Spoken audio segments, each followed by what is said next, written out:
बात यही है, फोन करता था, हम मजाक कर रहे थे, हंसी मजाक होता था, जैसे भाभी से लोग वैसे भी भाभी से मजाक होता था। लेकिन जब वो मुझको गलत नज़र से देखने लगा तो हम उसको मना कर दिए। अच्छा अच्छा। उसको मना कर दिए और वो मान नहीं रहा था। वो मुझको मतलब हाथ धो करके आके पीछे पड़ा था। ब्लैकमेल भी करता था। हम आपको वीडियो बना। अच्छा, ये छोट रहने बड़ा रहने?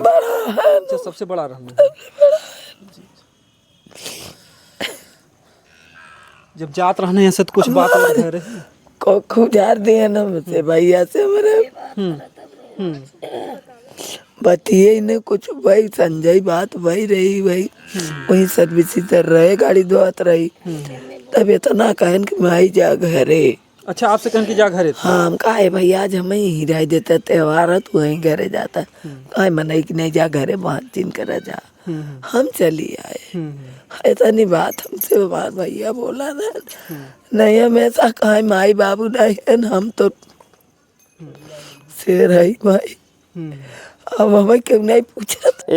इसका मतलब उसके ससुर के साथ संपर्क था, मेरे को ये पसंद नहीं था, इसके अच्छा, लिए मतलब मैं कि मार आपके दिया। पिताजी के ऊपर आरोप लगा रहा हाँ। है कि आपकी पत्नी के साथ वो गलत काम करता है, ऐसा बोल रहा है। हाँ, ऐसा बोला। इसके बाद बोला कि मैं उससे प्यार करता था। अच्छा, खुद बोला? हाँ। आज की सुरक्षा हमारे पास करेंगे। पैसा नहीं है तो मतलब हम लोग कुछ नहीं है, जब चाहेगा जिसको चाहेगा मार देगा। इसका क्या मतलब? थाने के अंदर धमकी दे रहा है, प्रशासन क्या कर रही है? उसके जैसा अगर हम लोग बन जाएंगे तो क्या करेंगे? ऐसे ही लोग बनते हैं ना, क्राइम करते हैं, ऐसे ही आगे बढ़ते हैं, बोलेंगे नक्सली हो गया, आतंकवादी हो गया, ये हो गया था ताकि हम उसको कॉल करें, और हमको मजबूरन उसको कॉल करना पड़ता था, इसलिए कि ये आप क्या भेज रहे हो, ऐसे ऐसे मैं बोल रही थी। तो बोलता था कि अगर आप बात नहीं करना, मुझसे बात नहीं करोगे तो हम आपके घर में किसी को मारेंगे जरूर, ऐसे आपसे बोल रहा था? हाँ। फिर हमने अपने मैं उससे प्यार करता था। और इसको क्या नाम है, ये इसका ससुर बीच में आड़ा पड़ रहा था, इसके लिए मारा, बाधा डाल रहे थे, इसके लिए मारा। फिर बयान निकाला, खुद एम्बुलेंस चलाने के लिए बैठा प्रशासन, रवि चौरसिया करके सिपाही, वो एम्बुलेंस में बैठा ड्राइविंग करने के लिए, उसका वीडियो भी हमारे पास है। और इसके बाद यशो साहब जो हैं, वो ज़बरदस्ती पीछे का दरवाज़ा खोल के बॉडी को बाहर निकाले। बताइए जिसका जो काम। दोस्तों नमस्कार, इस समय हमारी मौजूदगी जौनपुर ज़िले में रामपुर थाना के अंतर्गत पचरुखी गांव में है, और यहाँ पर एक बहुत ही दिल दहला देने वाली घटना घटी है। अभी तो आप लोगों ने देखा होगा कि अनुराग यादव, जिसका जो है दिन दहाड़े जो है सर कलम कर दिया जाता है, और एक तरफ जहाँ हमारे देश में लोग दिवाली की खुशियाँ मना रहे हैं, वहीं दूसरी तरफ कुछ ऐसे घर हैं कि जिनके घर पर जो है खून की होली खेली जा रही है। यहाँ पर भी जो मामला यही है कि गोली से आजकल लोगों को मारना इतना आसान हो गया है कि चाहे जो जिसको चाहे उस गला काट दे, चाहे जिसको जो चाहे गोली से मार दे। यहाँ पर भी एक बहुत ही दर्दनाक घटना घटी है, लेकिन देखिए देखने में घर परिवार ही दिख रहा है कि गरीबी से जूझता हुआ परिवार है, किस तरीके से अपना जीवन चला रहा था, और ऐसे में इस घर परिवार के साथ बहुत बड़ी घटना को अंजाम देता है अपराधी, और फरार भी होता है, पकड़ा भी जाता है, और इसके बाद तमाम उल्टी सीधे बयान भी देता है। आइए हम पूरी घटना को जानने का प्रयास करते हैं। क्या नाम भैया जी? दिनेश पटेल सर। दिनेश पटेल। आपके पिता का क्या नाम जी? रामजीत पटेल सर। रामजीत पटेल। कैसे क्या घटना घटी थी? सर रोज़ के भांति वो दुकान पे सर्विस करके 8-9 बजे तक हम लोग भी थे, गाड़ी वाड़ी धुलाई करके हम लोग सोए।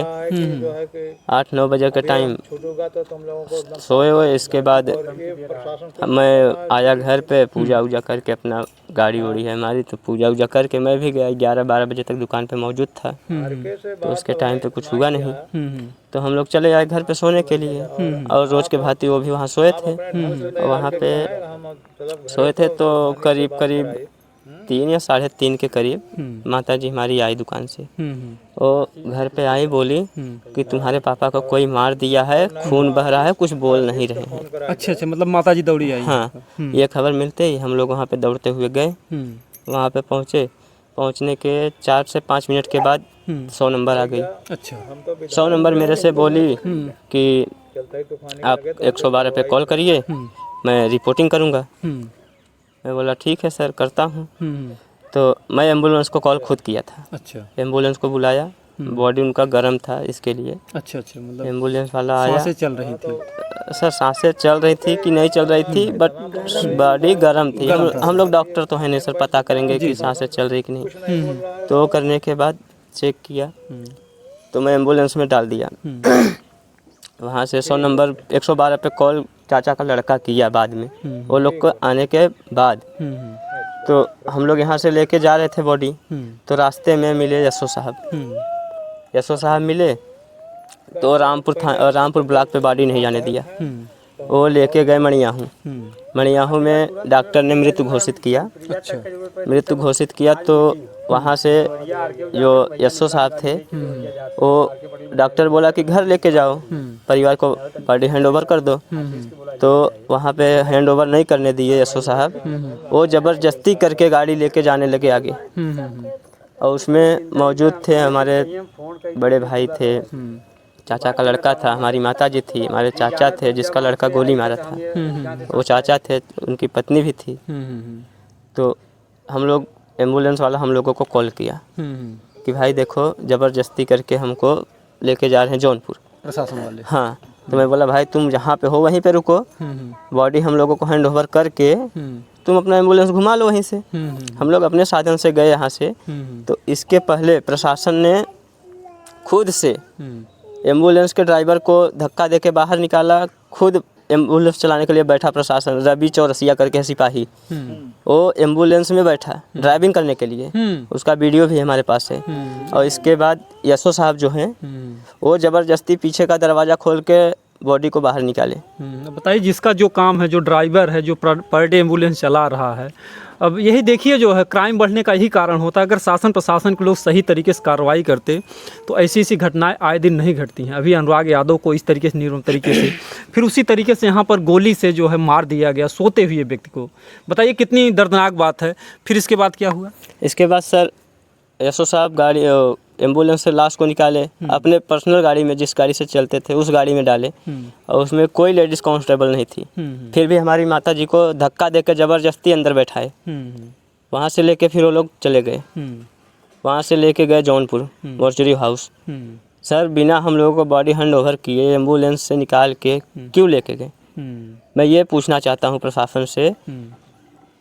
और मैं एम्बुलेंस वाले को भी कंप्लेंट किया था। अच्छा, गोली जो मारा कौन था, उसका क्या नाम है? विनोद पटेल। विनोद पटेल। हाँ सर। वो क्या भतीजा लगता था? हाँ, आपके पिताजी? हमारे पिताजी का भतीजा। अच्छा अच्छा। हाँ सर।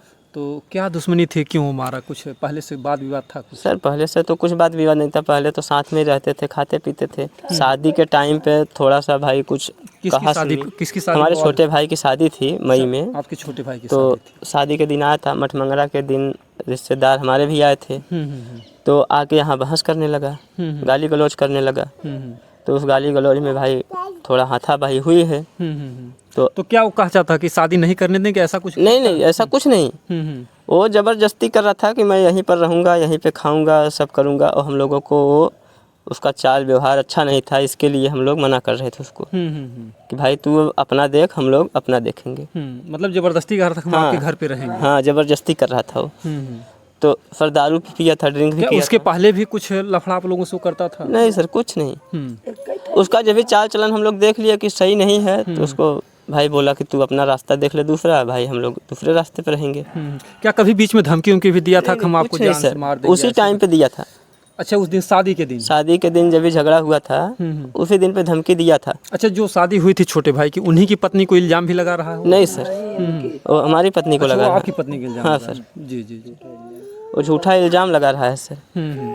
वो शादी के टाइम पे जब भी झगड़ा हुआ था तो बोल के गया था कि मैं तुम लोगों को ख़त्म करूंगा, तुम्हारे परिवार को कहीं मुंह दिखाने के लायक नहीं छोड़ूंगा। हाँ सर। अच्छा, वहाँ जैसे थाने में गिरफ्तार हुआ तो क्या क्या बयान दिया, क्या क्या बात? थाने पे गिरफ्तार हुआ था सर, तो बयान दे रहा था कि इसका मतलब उसके ससुर के साथ संपर्क था, मेरे को ये पसंद नहीं था, इसके लिए मैं मार आपके पिताजी के ऊपर आरोप लगा रहा है कि आपकी पत्नी के साथ वो गलत काम करता है, ऐसा बोल रहा है? हाँ, ऐसा बोला। इसके बाद बोला कि मैं उससे प्यार करता था। मैं खुद बोला? हाँ, मैं उससे प्यार करता था, और इसको क्या नाम है, ये इसका ससुर बीच में आड़ा पड़ रहा था, इसके लिए मारा, बाधा डाल रहे थे, इसके लिए मारा। फिर बयान दे रहा है कि वो दुकान मेरा रोड पे 10 फुट ज़मीन है, वो नहीं दे रहे थे, इसके लिए मारा। फिर क्या बोल रहा है कि मैं पैसा लगाया, पूरा सर्विस सेंटर में बनवाया, वो धुलाई कर रहे हैं, 10,000 रुपये 2,000 रुपये डेली का धुलाई कर रहे हैं, मेरे को नहीं दे रहे हैं, इसके लिए मारा। मैं मारने इसको आया था, मिल गए, ये इनको मार दिया।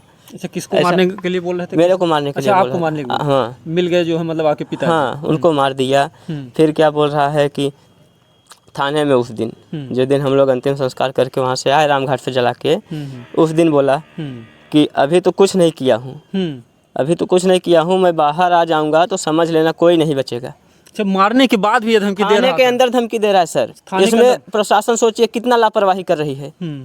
थाने के अंदर किसी मुजरिम का आवाज़ नहीं निकलना चाहिए। तो ये मुजरिमों में कोई खौफ नहीं है कि थाने के अंदर जो है ऐसे ऐसे परिवारों को जिनके पिता का साया जो सर से उठा दिया, अभी जो घर का खर्च था पिताजी देखते थे? हाँ सर, पिताजी के ऊपर निर्भर था।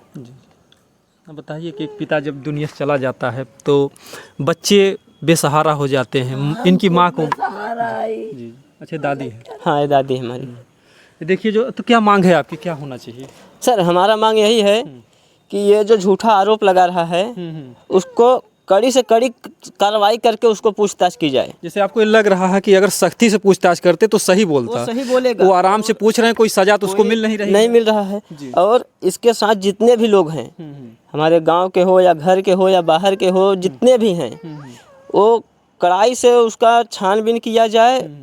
जितने लोग भी हो, हमारे पापा चले गए हैं, हमारा पूरा सहारा वही थे, वो चले गए हैं, तो हमको यही चाहिए कि उसको भी वैसे ही गोली मार दीजिए लटका के चौराहे पे। तब वो परिवार समझे कि परिवार जाने का दर्द क्या होता है। जिसका पूरा आर्थिक व्यवस्था उसके बाप के ऊपर हो, उसका साया छीन जाए तो क्या करेगा इंसान। देखिए जो है प्रशासन लोग, आप भी देखिए, आप भी के लिए भी परिवार होंगे, बच्चे होंगे, आखिर में ऐसे लोग आंसू बहाते रहेंगे। आखिर में जो न्याय व्यवस्था सरकार इसीलिए तो आप लोगों को वेतन देती है, घूस लेने के लिए नहीं, न्याय के लिए कि आप समाज की सुरक्षा करेंगे। पैसा नहीं है तो मतलब हम लोग कुछ नहीं है, जब चाहेगा जिसको चाहेगा मार देगा, इसका क्या मतलब। थाने के अंदर धमकी दे रहा है, प्रशासन क्या कर रही है। उसके जैसा अगर हम लोग बन जाएंगे तो क्या करेंगे। ऐसे ही लोग बनते हैं ना, क्राइम करते हैं, ऐसे ही आगे बढ़ते हैं, बोलेंगे नक्सली हो गया, आतंकवादी हो गया, ये हो गया, वो हो गया। बिल्कुल, जुल्म सहते सहते तमाम फिल्मों में आप देखते हैं कि शरीफ व्यक्ति भी जो है क्राइम करने लगता है। तो यही है, जब न्याय नहीं मिलेगा व्यक्ति का दिल टूट जाएगा, उचक जाएगा, वो अपने पे आ जाएगा। हमको तो जब न्याय नहीं मिला, ऐसे घुट घुट के जीना था, ऐसे कुछ करके जिए। तो ऐसे में प्रशासन ही जिम्मेदार होगा। इस परिवार को बताइए, खून के आंसू बहा रहे हैं और थाने में धमकी देना बहुत बड़ी बात है, थाने के लिए बड़ी शर्मिंदगी की बात है कि थाने में हथकड़ी है फिर भी वो धमकी दे रहा है, इसका इतना औकात है। अच्छा, जब धमकी दिया तो अगल बगल जो पुलिस वाले थे वो कुछ बोले नहीं उसको? एसओ साहब खुद थे वहाँ पे, जो लाश लेके गए थे जबरदस्ती निकाल के, वो खुद थे वहाँ पे। उनको बोला तो बोले है क्या करेगा, अभी ये तो अंदर है। तुम्हारे सामने धमकी दे रहा है, बोल रहे हो अंदर है, आज नहीं तो कल छूटेगा। जेल के अंदर मोबाइल पाना आम बात है, नंबर याद रहता है तो नंबर तुम मार के नहीं भुलवा सकते हो। अगर उसके बाहर आदमी अगर वो छूट जाता है अगर थाने से, तो आप परिवार वालों को फिर खतरा है। हाँ, वो बोला है सीधे से कि मैं छूट जाऊंगा तो देख लेना क्या करूंगा, वो सामने से बोला है। ये दूसरे बच्चा पाने लगे। बताइए जो है, जब उसको एक बार अपराध कर चुका है और ऐसे अपराधियों को, और हम बता दें कि अभी एक घटना घटी थी, एक व्यक्ति था उसको ऐसे छोड़ा गया और 3 मर्डर किया, एक मर्डर के बाद एक बाद एक। तो ऐसे अपराधियों को अगर छोड़ दिया जाता है, हमारा निवेदन है और मैं तो बराबर अपने चैनल के माध्यम से मांग करता हूँ, ऐसे जो अपराधी हैं, जिस तरीके से सऊदी दुबई में सजाएं दी जाती हैं बीच चौराहे पर, जिस तरीके से चाहे कोई गोली मारे तो उसको गोली से, अगर कोई तलवार से मारे, जैसे अनुराग यादव को तलवार से मारे तो उसको बीच चौराहे पर तलवार से काटें, तब जाकर के क्राइम रुकेगा, लोगों को लगेगा कि हाँ सही न्याय हो रहा है। और ऐसे अपराधियों को ले जाते हैं, 2-4 साल में छोड़ देते हैं, फिर वो लोग निकल करके फिर वही घटनाओं को अंजाम देते हैं। आइए देखिए, जिस परिवार के घर की खुशियाँ जाती हैं, आज ये माता जी हैं जिन्होंने अपना बच्चा खोया है। आज इस माँ पर क्या बीत रही होगी, जहाँ पर ये होता है कि बेटा जो है अर्थी देगा जो है माँ को, और जब एक माँ के सामने एक बेटे की ही जो है लाश अगर जाती है तो आप समझ सकते हैं कि एक माँ का दर्द क्या होता है। कई लड़कियाँ हैं माता जी आपकी? हमारे 4। अच्छा, ये छोट रहने बड़ा रहना? बड़ा है। अच्छा, सबसे बड़ा रहना। जब जात रहने यहाँ से तो कुछ बात और कह रहे को खूब जार दिए ना मुझसे भैया से हमारे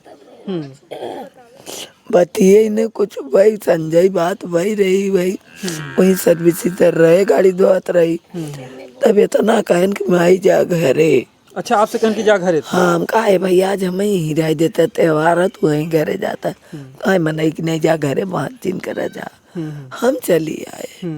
ऐसा नहीं बात हमसे हमार भैया बोला ना नहीं हमेशा कहा माई बाबू नहीं है न, हम तो शेर है भाई। अब हमें क्यों नहीं पूछा था, अब वो नहीं सब रात रहा सब हमार ख्याल करत रहा।